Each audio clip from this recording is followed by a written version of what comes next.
অনেক দিন আগের কথা। বনের এক কোণে বাস করত এক হাত ভাঙা শেয়াল। একটা হাত না থাকার কারণে সে শিকার করতে পারত না। আরে আরে, অনেক দিন তো হলো কোনো শিকার করতে পারিনি।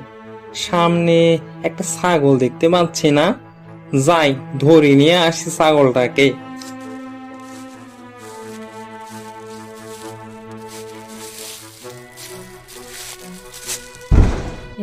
আহা, চলে গেল, ধরতে তো পারলাম না। আর যদি আমার দুইটা হাত থাকতো, যদি সবার মতো আমারও দুইটা হাত থাকতো, তাহলে শিকার করতে এত কষ্ট হতো না। ভাগ্যে না থাকলে কি আর করার। আরে, যে করেই হোক ওই হাঁসটাকে আমাকে ধরতেই হবে। আজ ওই হাঁসটাকে ধরতে না পারলে আজকে যে আমাকে না খেয়ে থাকতে হবে।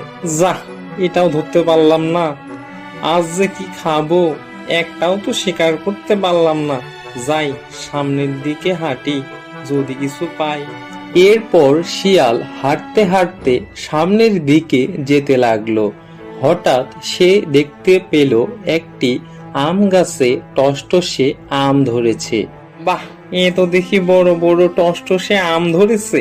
পারতে পারলে তো আজকে খাওয়া নিয়ে আর চিন্তা করতে হবে না।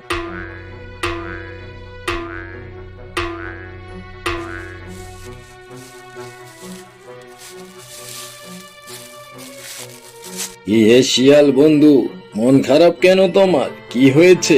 বন্ধু, আজ তো কোনো শিকার করতে পারিনি। ভাবতেছি আম খাবো, কিন্তু আম গাছের আমগুলো এত করে পারতেই তো পারতেছি না বন্ধু। ও, এই ব্যাপার। দাঁড়াও, আমি আমার সুর দিয়ে পেরে দিচ্ছি তোমাকে, কোনো চিন্তা করো না।